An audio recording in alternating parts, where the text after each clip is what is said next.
Lectura de Sempre en Galiza. Castelao. Alumnado de segundo de bacharelato do IES Félix Muriel, 2021. Ten Galiza hábitos psicolóxicos reflexados nunha comunidade de cultura? Prometín non perderme nos camiños ensarillados do pasado, pero a cultura é unha resultante histórica e para responder a esta pregunta cómpre que rexistremos a memoria. Non é posible negar a diferenciación psicolóxica.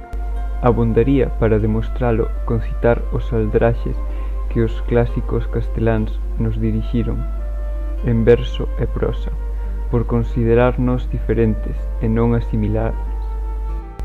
Como bastaría lembrar ese afán inconscientemente separador dos que nos chaman gallegos, con sorna, por creren que sendo diferentes somos contrarios a eles.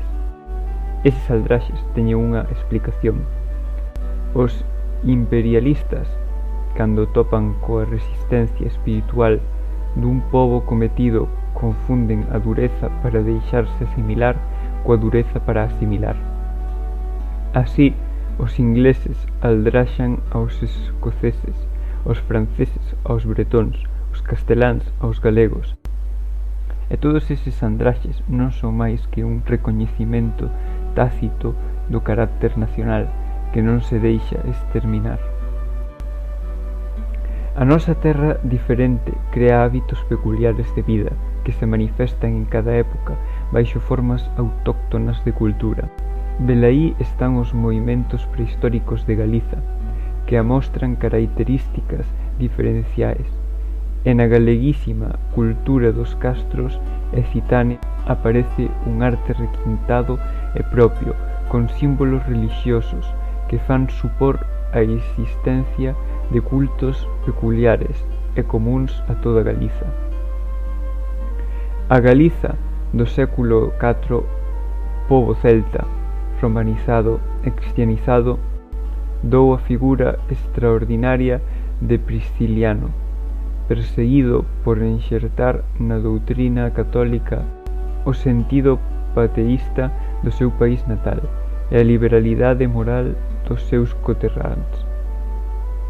Morreu decapitado en Alemania, víctima das loitas teolóxicas daquel tempo e da inquina de dous bispos españois non galegos. Os seus discípulos déronlle sepultura na nosa terra, e a súa doutrina enxendrou unha irexa separada, onde se cobexaron todos os galegos. O priscilianismo botou raíces tan fondas na alma mística de Galiza, que, a pesar das pauliñas dos gregos, o noso pobo aldeán sigue sendo heterodoxo. Tivemos, pois, inclusive unidade religiosa con características que aínda hoxe perviven. A invención do corpo do apóstolo Prisciliano ou Santiago fixo da nosa terra un centro de universalidade. Nos camiños que conducían a Galiza cruzanse as culturas do mundo antigo e fórmase a unidade espiritual do Occidente. Por estes camiños entra Europa en España. Ao mesmo tempo, xurde unha poderosa cultura galega que adquire independencia e vida propia. Velaí a arte románica, culminando no pórtico da Gloria, e velaí a poesía lírica, culminando no cancioeiro da Vaticana. As artes da construcción callaron en Galiza, no estilo románico que perdurou por enriba do gótico, deica enlazarse co barroco. O gótico, por ser un arte lóxico, non pudo aclimatarse no noso país, pero do barroco fixemos, pode decirse, un estilo nacional, porque tendes que saber que hai un barroco galego, e que neste estilo creamos exemplares que son fitos na historia do arte.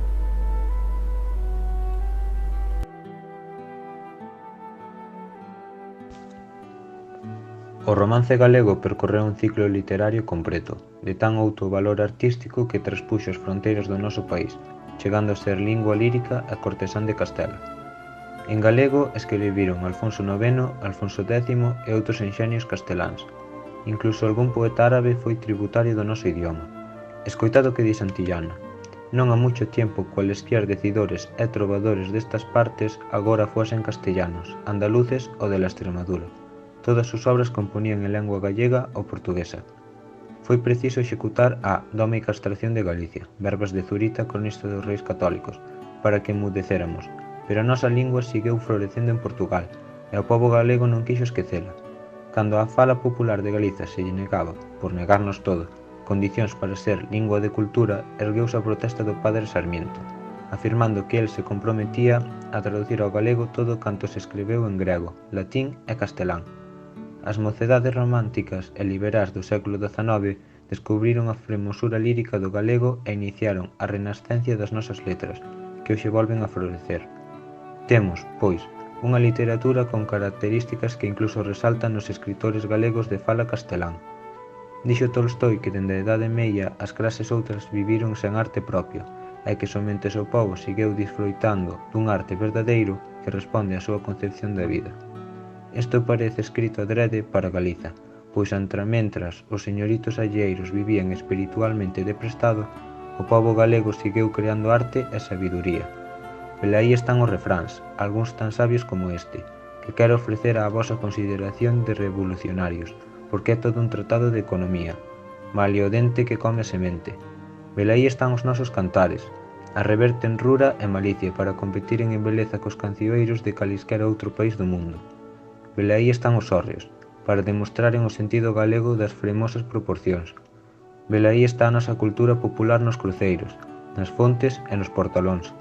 E velaí está, destacándose sobre da inmensa riqueza folclórica de Galiza, a nosa música popular e os nosos bailes e danzas populares. Os musicólogos poden lucir a súa erudición discutindo a procedencia ou non procedencia árabe da nosa música popular e as relacións de parentesco que poida ter coa de outros países lonxanos, pero ninguén discute o seu carácter nacional, porque existe unha música galega de extraordinario valor artístico. O siño diferencial da psicoloxía galega está, principalmente, na saudade. Esta verba é coñecida dos españois, pero somente nós sabemos o que significa.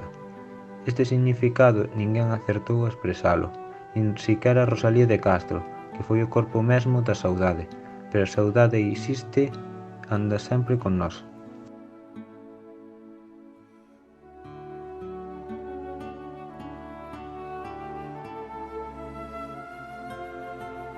Velaí, en resume, as diferencias culturais que poden apreciarse: lírica contra épica, muiñeira contra jota, gaita contra guitarra, cruceiro contra picota, intuición contra lóxica.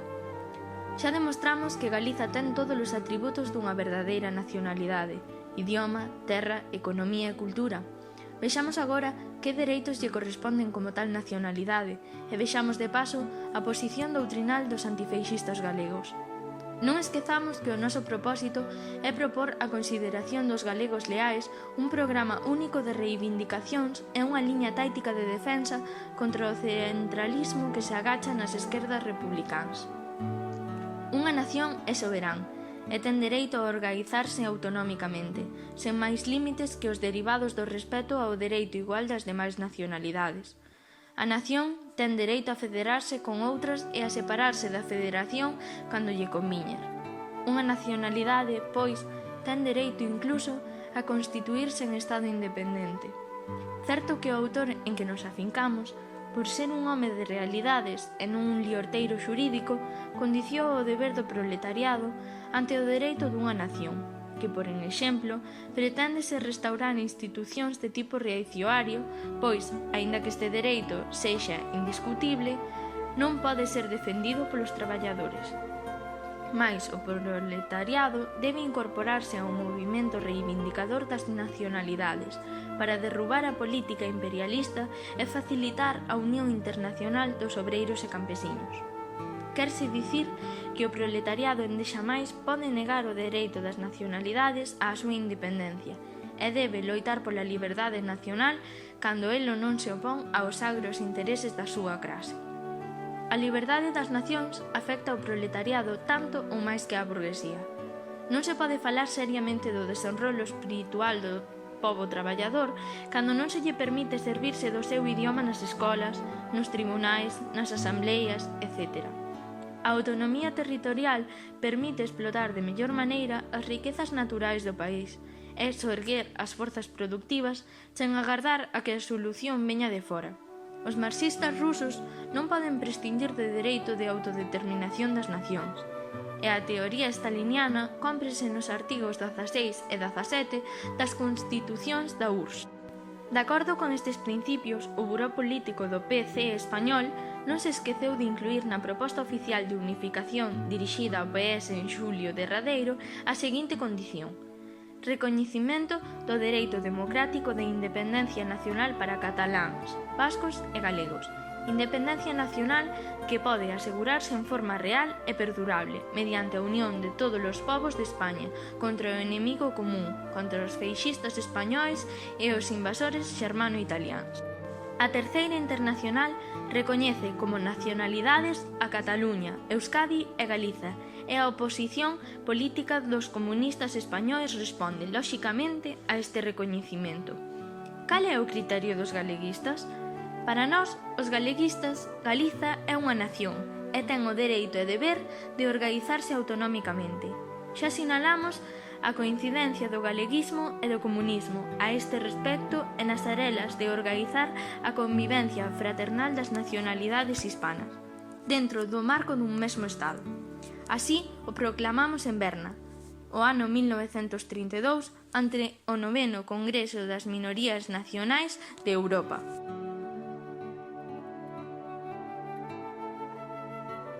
Os nosos anceiros maísimos están expresados na cuarta declaración de principios do programa galeguista. Galiza, célula de universalidade. Antiimperialismo, federalismo internacional, pacifismo. Esta declaración está defendida nas verbas seguintes: o recoñecemento da personalidade de Galiza e as arelas de inovar a súa autóctona cultura, a defensa da autodeterminación política do noso pobo, a labora pola potencialización da súa economía. Serían angueiras estériles e egoístas se non estivesen inspiradas polo degoiro de armonizar na cultura universal o rexurdimento da nosa cultura, de integrar na comunidade de povos a liberdade do noso povo, de coordinar coa solidaridade da economía mundial o melloramento da nosa economía. En suma, de que Galiza, existindo, vivindo a súa vida, se capacice para ser un novo órgano da humanidade. Os galeguistas pretendemos, pois, que Galiza enche o imperativo que representa a súa vinculación a unha superior unidade humana, que intenta asegurar, guiando cos fronteiras, a paz dos povos e o benestar dos homes. Esta declaración, feita por un partido controlado polos nacionalistas galegos, non comunistas, responde ao anceio xeral das pequenas nacións resucitadas ao socaire da posguerra europea. Para que se aprecie coincidencia de idearios, espontaneamente formulados a moita distancia, quere transcribir un treito de estatutos da alianza dos grupos nacionais da Franza, Alsacia-Lorena, Bretaña e Córcega.